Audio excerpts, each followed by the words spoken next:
BFM Business, BFM Crypto, le club. Amaury de Tonquedec.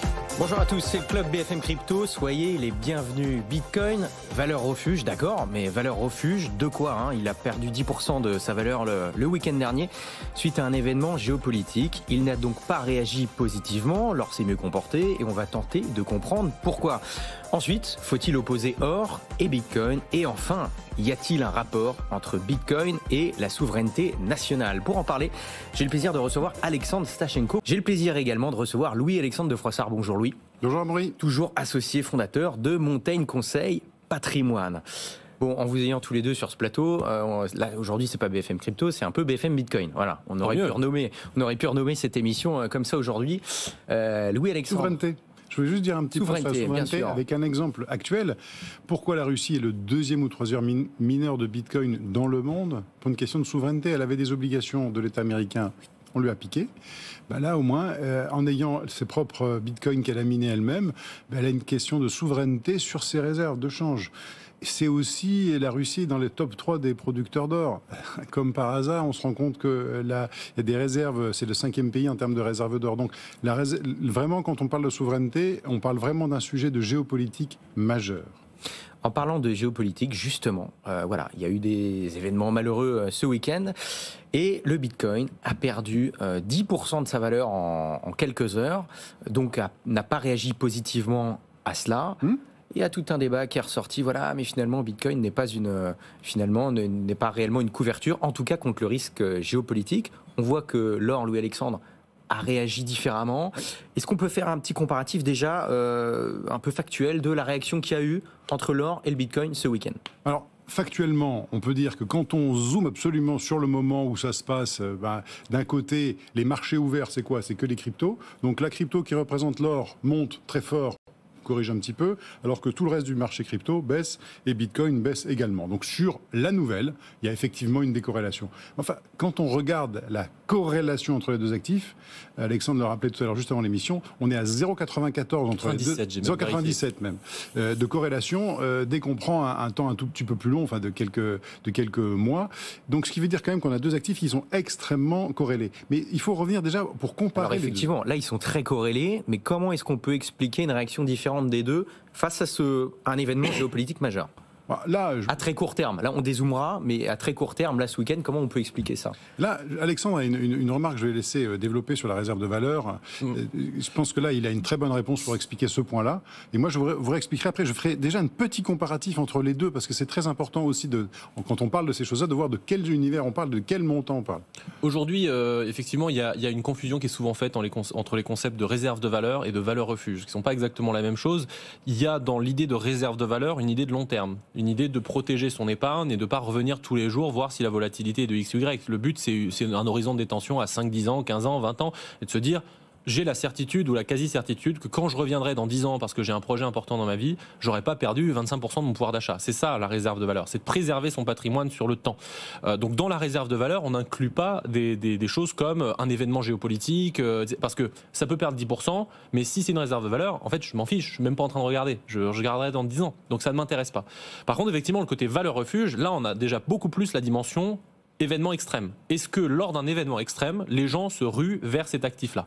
Et donc cette distinction, elle est importante pour comprendre qu'effectivement, Bitcoin aujourd'hui a des caractéristiques qui le rendent potentiellement candidat pour les deux, mais on ne peut pas vraiment construire une valeur refuge si on n'est pas déjà une réserve de valeur, d'une certaine façon. L'or, aujourd'hui, valide les deux critères, mais ça fait 3000 ans que c'est là, et que c'est globalement affirmé partout dans le monde. Pour l'instant, le Bitcoin essaye de s'affirmer sur la caractéristique du long terme, capacité à préserver sa valeur contre la dévaluation monétaire des banques centrales. Maintenant, sur la partie valeur refuge, effectivement, c'est un espoir de la communauté Bitcoin que de considérer que comme ça dispose des caractéristiques, il ne manque plus que le consensus social et suffisamment de liquidité pour qu'on le voit advenir. Mais ça n'a pas été le cas ce week-end. J'ai vu passer un tweet sur X de BLSC qui nous dit « Le Bitcoin a clairement le potentiel et les fondamentaux pour jouer un rôle de valeur refuge un jour, mais il manque une chose cruciale, le temps. Donc, pour vous couvrir l'or, pour le futur, le Bitcoin. Est-ce que vous êtes d'accord avec ça?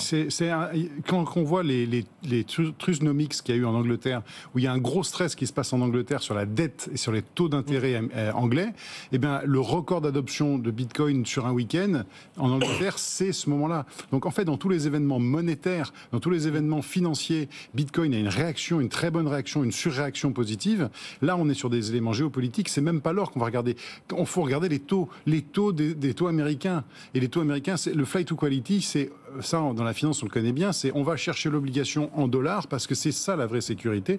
Effectivement, l'or en fait partie, mais c'est là où on va aller se positionner.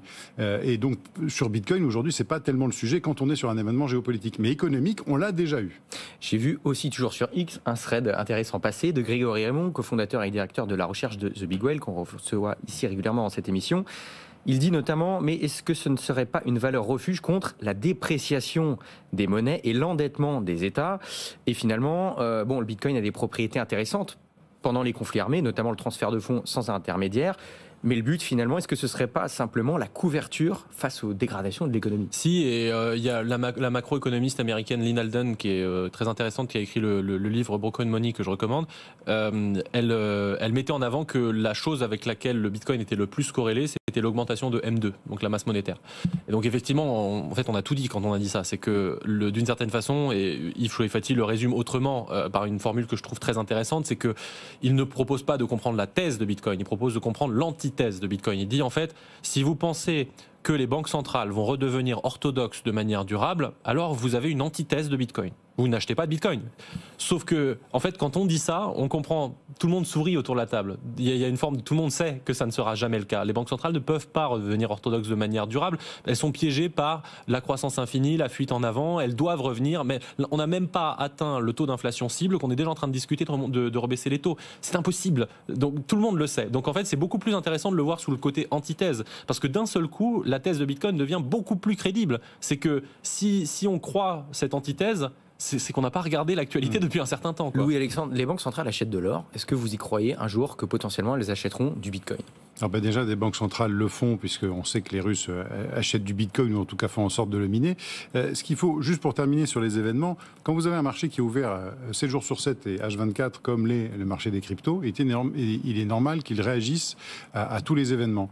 Mais ça veut dire quoi aussi? C'est que Bitcoin est quand même un asset risqué, enfin la personne qui dit que c'est pas un asset risqué, je pense qu'elle n'a pas très bien compris, mais surtout c'est un asset liquide. Oui. Et en fait ce que ça a montré, c'est quoi? C'est l'hyper-liquidité de Bitcoin. Donc les gens qui nous disent ouais mais en fait il faut juste qu'il y ait une contrepartie. Ouais mais la contrepartie elle est toujours là. Elle est toujours là. Ouais. Elle est toujours là. Donc ça montre que c'est un actif hyper liquide. Donc moi je retire de cet événement plein de points positifs parce qu'on a Bitcoin qui est adolescent. Il a 15 ans, Bitcoin. Il est adolescent ou 14 ans. Et en face, on a une réserve de valeur qui a 3000 ans d'histoire. D'ailleurs, en fait, on pourrait dire entre les deux qu'il y en a un qui pense être une monnaie alors que c'est une matière première et l'autre qui pense être une matière première alors que c'est une monnaie. Je vous laisse deviner lequel est lequel. En tout cas, tout ça pour vous dire qu'il y a un élément, moi, de réserve de valeur qui m'intéresse beaucoup. Il reste 7% des bitcoins à miner. Il reste 30% de l'or mondial connu, c'est-à-dire que les réserves connues d'or, il y en a encore 30% à miner. Donc vous voyez que déjà, on commence à avoir un équilibre qui est tout à fait différent. La capi mondiale des deux, c'est quand même quelque chose de totalement différent. On a 150 000 milliards d'un côté, on a 1500 milliards de l'autre.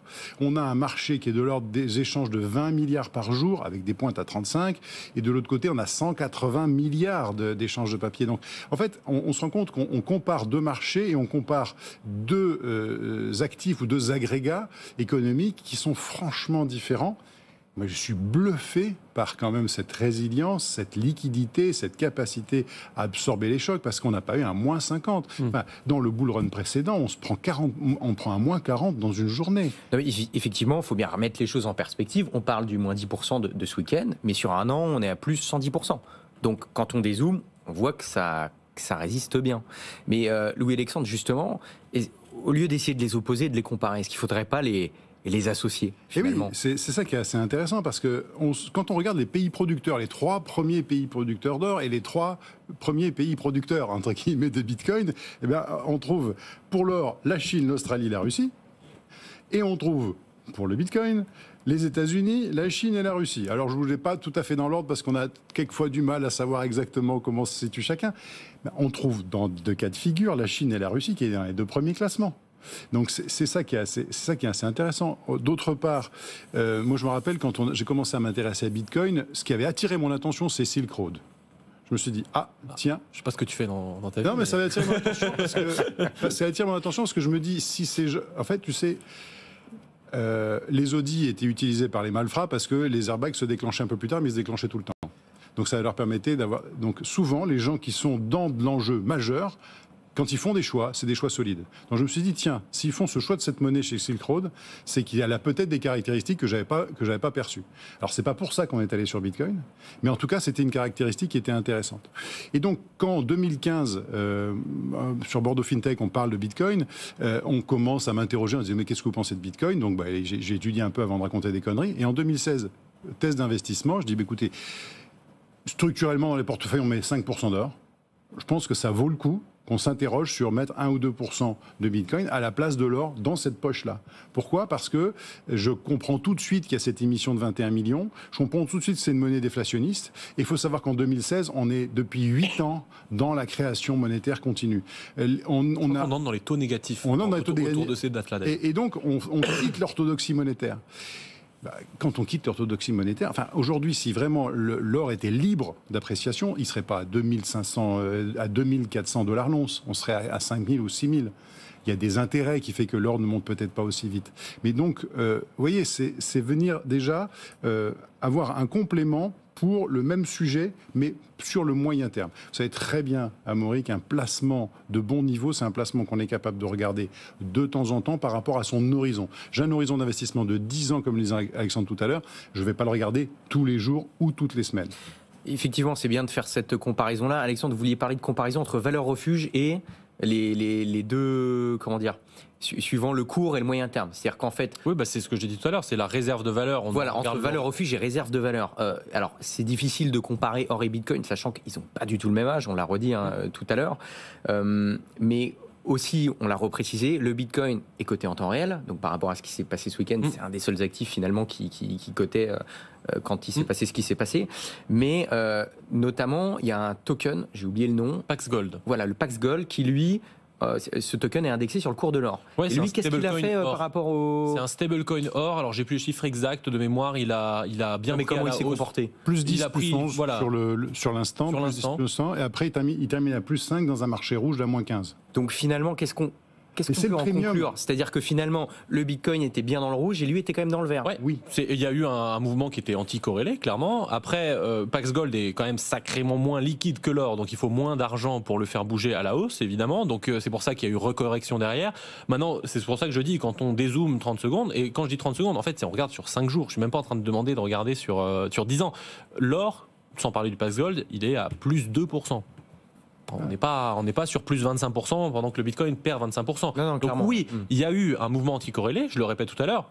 Effectivement, ça peut faire dire que la partie valeur refuge et événements géopolitiques, pour l'instant, on ne coche pas la case. Ça n'a pas enlevé les fondamentaux. Ça n'empêche pas que ça continue d'avoir les fondamentaux pour l'être. Mais on le coche surtout, je reprends l'événement dont parlait Louis-Alexandre juste avant, mais quand il y a eu effectivement Liz Truss au Royaume-Uni qui a fait son programme, que les fonds de pension sont arrivés et on dit écoutez là, on va faire faillite, donc en fait vous ne devriez quand même pas mettre les retraités anglais britannique dans la paille, qu'a fait la Banque centrale, elle a remis au pot, et il y a eu des fuites comme quoi les fonds de pension allaient faire faillite. Effectivement, record de volume sur pound Bitcoin, le Bitcoin qui a une premium au Royaume-Uni, donc à ce moment-là, c'était pourtant un événement extrême, mais un événement financier. Ouais. Quel horizon d'investissement vous donnez à vos clients quand ils demandent d'acheter du Bitcoin, Louis-Alexandre?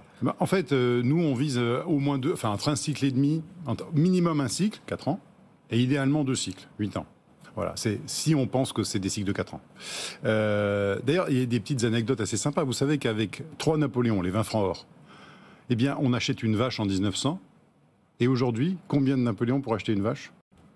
J'ai pas essayé. 3 Napoléons. Pour acheter une bicyclette, c'était 1 Napoléon en 1900. C'est toujours à Napoléon pour acheter une bicyclette. Donc vous avez toujours l'or qui a conservé son pouvoir d'achat. Alors une bicyclette, enfin une vache aujourd'hui, enfin pour vous donner une idée, on est à peu près à 0,15. Ça valait en euros d'aujourd'hui 0,15 une vache en 1900, hein, 0,15 euros. Ah bon? Voilà. C'est pour vous donner la perte de valeur de la monnaie fiat par rapport à une réserve de valeur que peut être l'or sur le temps long. Eh bien, notre conviction à nous, c'est qu'il est en train de se passer la même chose sur le Bitcoin. Alors, Bitcoin monte, oui, mais une partie de la hausse de Bitcoin, c'est la baisse des monnaies fiat. Dans 10 ans, une vache, c'est combien en Bitcoin, vous pensez? En Bitcoin, je ne sais pas, mais pas grand-chose. Pas Mais les grand-chose. CGP maintenant l'incluent dans leur... c'est ça qui est très intéressant, c'est que la tendance chez les professionnels, c'est que jusqu'à il y a, disons, 2-3 ans, les gestionnaires de patrimoine n'avaient pas assez d'historique sur un marché suffisamment liquide pour faire des analyses de portefeuille et dire, OK, dans le portefeuille, si je fais ça, le risque augmente ou pas, est-ce que j'améliore ma performance? Et maintenant, ça fait justement 1, 2, 3 ans que la plupart des CGP qui ont fait l'effort de faire une analyse pour se dire quelle est la place dans le portefeuille, ils en sortent tous avec les mêmes conclusions. Si je remplace une partie de mes obligues ou de mon or par du Bitcoin, j'augmente le ratio de charme, donc j'augmente ma perf, mais sans augmenter le risque. Donc on a de plus en plus de recul. Bon, malheureusement, on doit s'arrêter là. Mais c'était passionnant, messieurs. Merci beaucoup. Louis-Alexandre de Froissart, associé fondateur de Montaigne Conseil et Patrimoine, et Alexandre Stachenko, donc nouvellement directeur de la stratégie chez Paymium. Merci d'avoir été avec nous. Salut, bonne journée. Rendez-vous demain 15h. BFM Business, BFM Crypto, le club. Dans 2 minutes.